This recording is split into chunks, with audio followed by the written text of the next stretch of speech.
ॐ गणानां त्वा गणपतिगुं हवामहे प्रियाणां त्वा प्रियपतिगुं हवामहे निधीनां त्वा निधिपतिगुं हवामहे वसो मम अहं जानि गर्भधमा त्वं जासि गर्भधमा ॐ गणानां त्वा गणपतिगुं हवामहे कविं कवीनामुपमा श्रवस्तमम् जैसे राजं ब्रह्मणा ब्रह्मणस्पत याना श्रीमन्नोतिभिः सीद साधनम।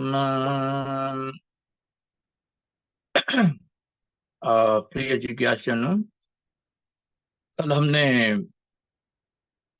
गुरु की सच्चे गुरु की पहचान कैसे करें इस बारे में हमने कुछ टिप्स बताए थे आपको।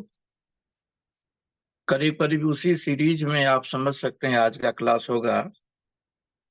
आज का क्लास है समझने के लिए जो पाखंडी गुरु हैं उनके क्या लक्षण होते हैं।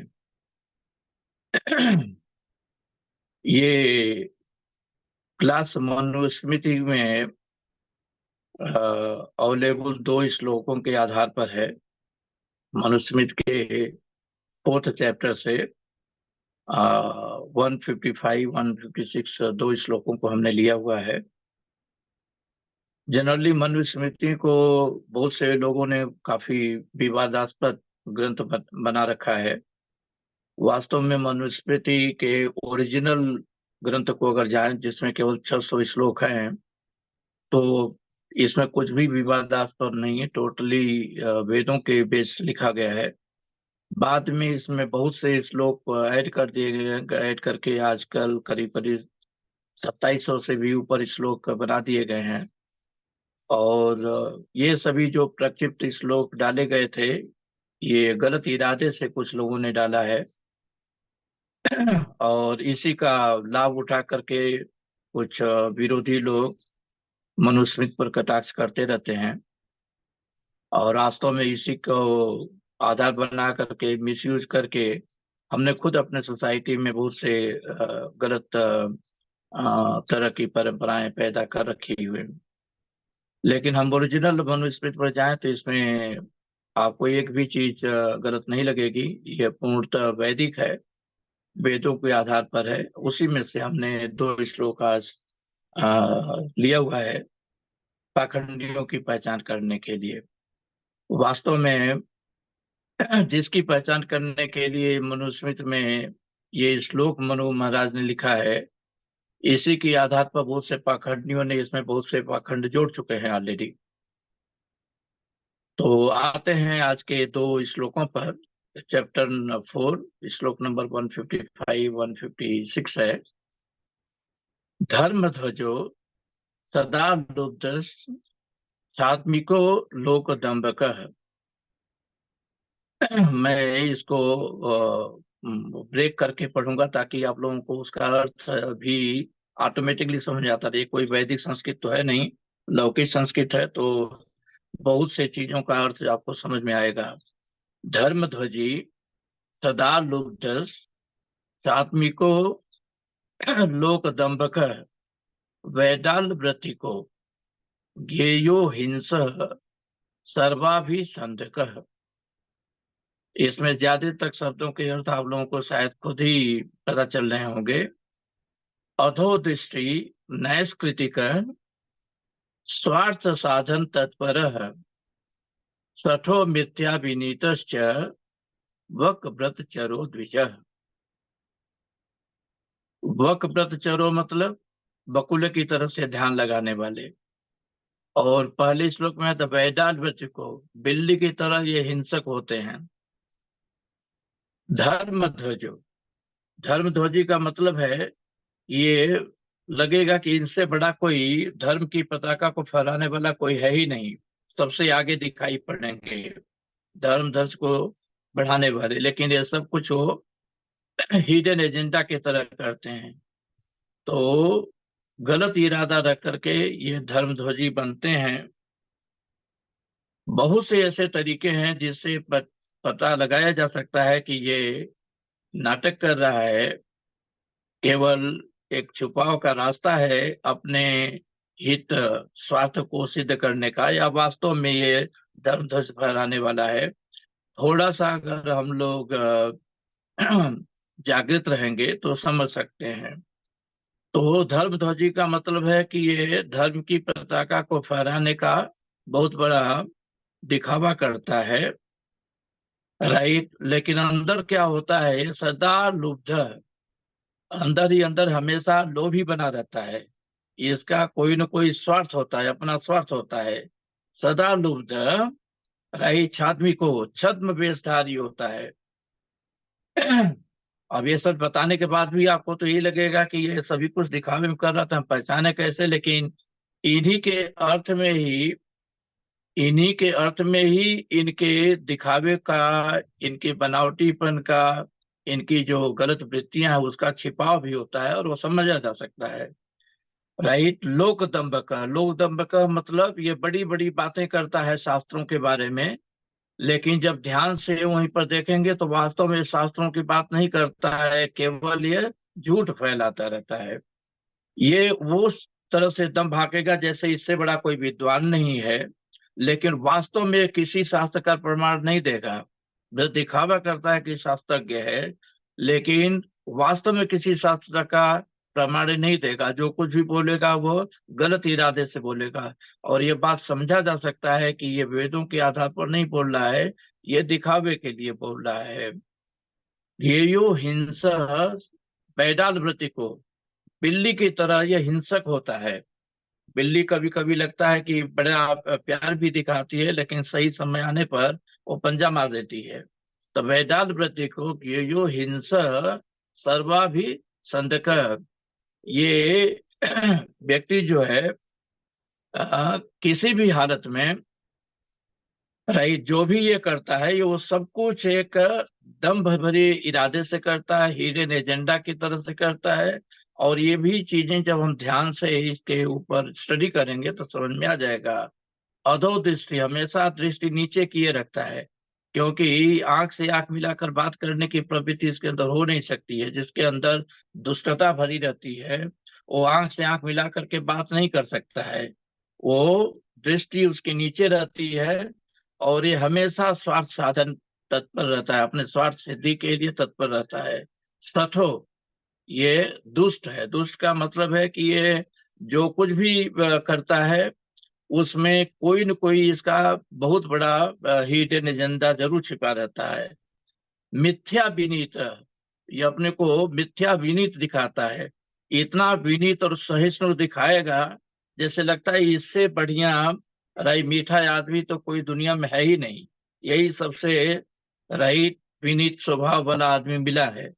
और यहीं पर वो चीजें भी छिपी हुई हैं। अगर कोई आवश्यकता से ज्यादा विनीत दिखाई पड़ता है और केवल वही बातें करता है जो लोगों को सुनने में लोगों को लगे कि अच्छा, बड़ा अच्छा, वो जैसे लगे क्या कि सब चीजें उनके लिए मीठे मीठे बोल रहा है। ओके, क्योंकि जो आदमी आ, सही स्वभाव का होता है तो वो हर आदमी के गुण दोष को कटाक्ष करके भी बोलता है, कड़े शब्दों में भी बोलता है। यहाँ तक कहते हैं कि रावण जब मारीच के पास पहुंचा था तो इवन मारीच ने रावण को उपदेश दिया था। बोला था, सुलभा पुरुषा राजन सततम प्रियवादिन अप्रियश्च पथ्यश्च वक्ता श्रोता च दुर्लभ। राइट, हे राजन, हमेशा प्रिय बोलने वाले तो हमेशा बड़े आसानी से दिखाई पड़ जाते हैं, लेकिन अप्रिय से पथ, अप्रिय हो लेकिन पथकारी बात हो, ये बोलने वाले और सुनने वाले दोनों बड़ा बेले होते हैं। तो बोलने वाला नहीं होता, अगर कोई बोलने वाला होता है तो बुरा बन जाता है लोगों की आंखों में। इसलिए राइट, लोग सुनने वाले भी नहीं होते हैं, क्योंकि वो सीधे सीधे बातें जो है सीधे मुंह पर बोलता है। उनके अंदर कुछ गलतियां तो राइट वो भी निकालता है। लेकिन ये जो दुष्ट होते हैं, ये हमेशा लगेगा कि उनके हित की बात कर रहे हैं, लेकिन उसी में सारा रही हिडन इनका अपना स्वार्थ छिपा रहता है। तो ऐसे लोगों से बहुत ही सावधान रहना चाहिए। बक व्रत चारो द्विजये बक व्रत बकुले की तरह से भक्ति करते हैं। ये लगेगा कि जी बकुले की तरह से ध्यान लगा रहे हैं, लेकिन वास्तव में इनका निशाना कभी चूकता नहीं, जो जिसको पाते हैं वो दबा लेते हैं।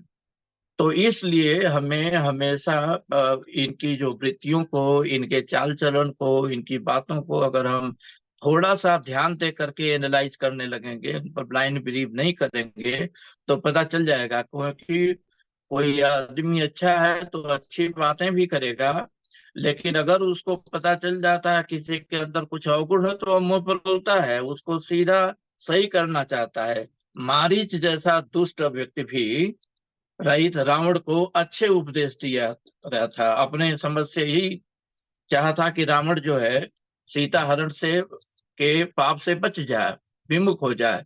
लेकिन जब उसको प्राण पर बनाई तो जा करके राम के हाथों मरना स्वीकार कर लिया।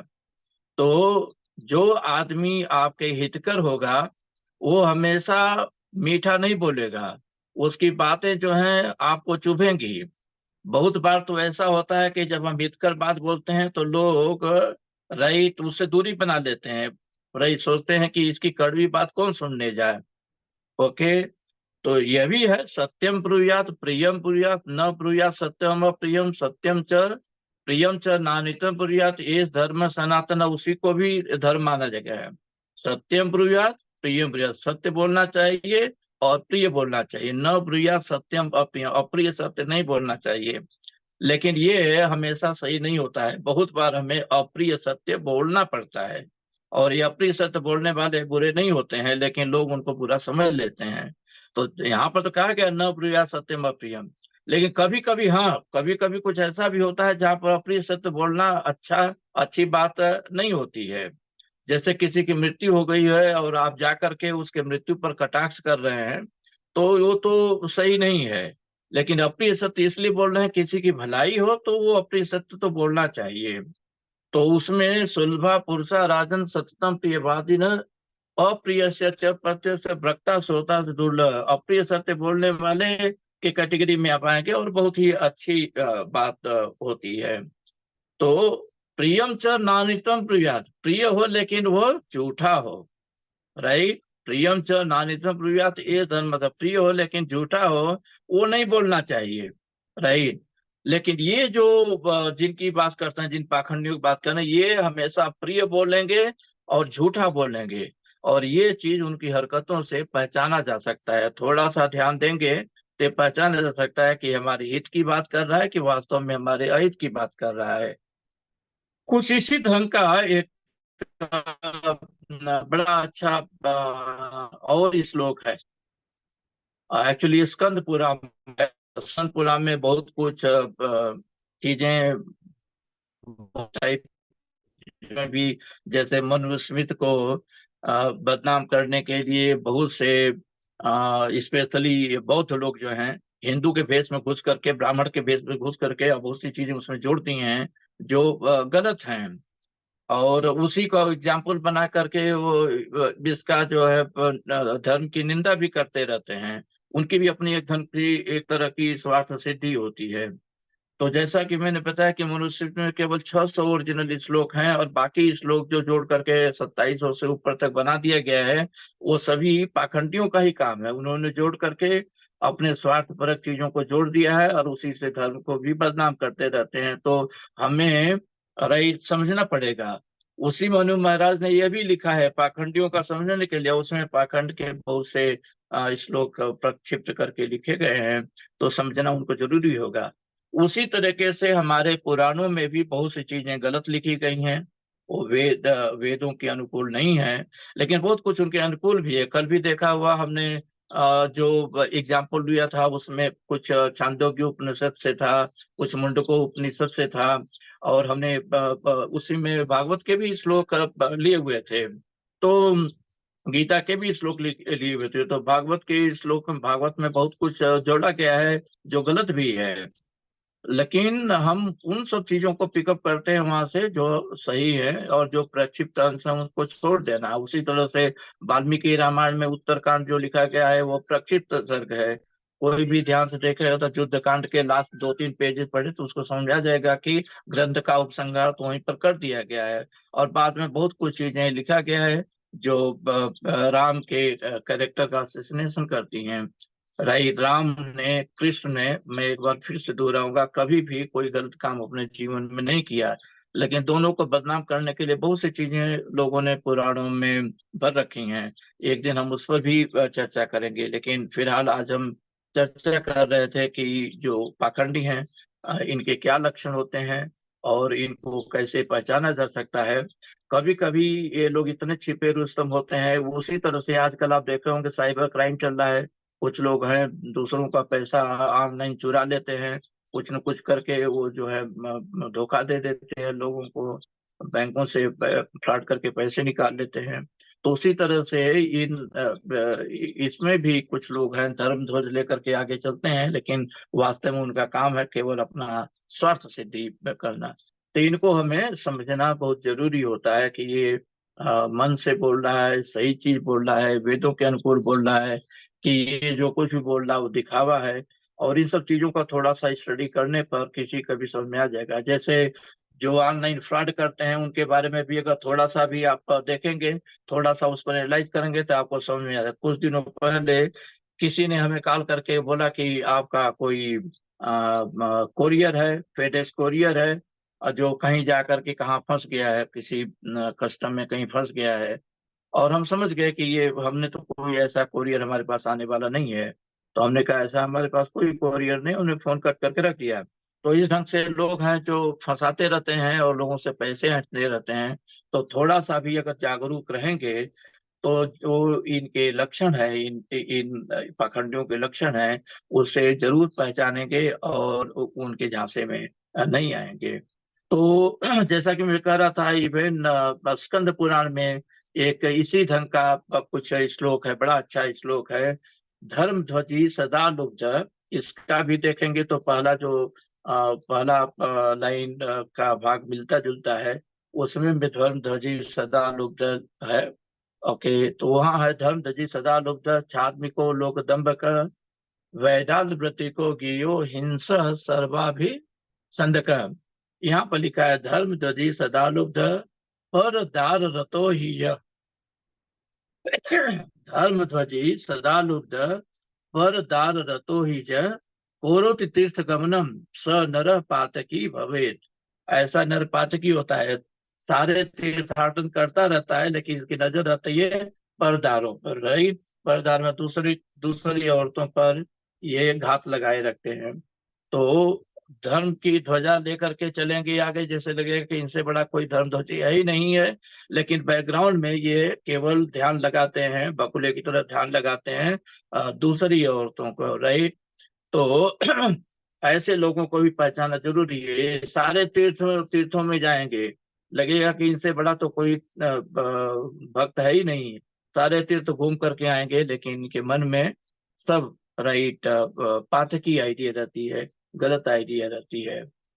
तो कोई भी ऐसा एक रूल नहीं है जिससे ऐसे पाखंडियों को पहचाना जा सके। पाखंडियों से अधिक तो अंधविश्वास भी है जो फैला हुआ हमारे समाज में, वो भी हमारा बहुत हद कर रहा है। ये पाखंड और अंधविश्वास मिलकर के हमारे धर्म का बहुत नाश कर रहा है। और इन्हीं के चंगुल में फंस करके टोटल हिंदू धर्म, सनातन धर्म जो भी है ये बर्बाद हो रहा है। तो हमारा लक्ष्य है कि कहीं न कहीं ये जिस ढंग के पाखंड फैले हुए हैं, अंधविश्वास फैले हुए हैं, उनके बारे में मैं तत्व तो लोगों को बताऊं। आज पाखंड पर बात किया है, आगे के क्लासेस में हम अंधविश्वास पर भी बात करेंगे और यह भी देखेंगे कि अंधविश्वास की तरफ से हमारे धर्म को बर्बाद कर रहे हैं। तो बहुत कोई एकदम बना बनाई आइडिया तो न यो है जिससे साइबर क्राइम से बचा जा सके, थोड़ा सा अलर्ट रह करके बचा जा सकता है। उसी तरह से इस ढंग करके जो पाखंडी धर्मी हैं, कुधर्मी हैं, तो इनसे भी बचने के लिए भी हम गाइडलाइंस ही बता सकते हैं। थोड़ा सा अगर हम अलर्ट रहेंगे तो जरूर हम इनके बारे में समझ पाएंगे और इनसे बच सकते हैं, अपना बचाव कर सकते हैं। अपने लोगों का बचाव कर सकते हैं, अपने समाज, धर्म, देश का भी बचाव कर सकते हैं। तो कोशिश कीजिएगा कि इन गाइडलाइंस को फॉलो करके अपने जीवन में थोड़ा अच्छा अवेयरनेस लाएं, और ये जो है आपके लिए यूजफुल हो। इसी भावना के साथ मैं यहीं पर विराम देता हूँ। हरे कृष्णा।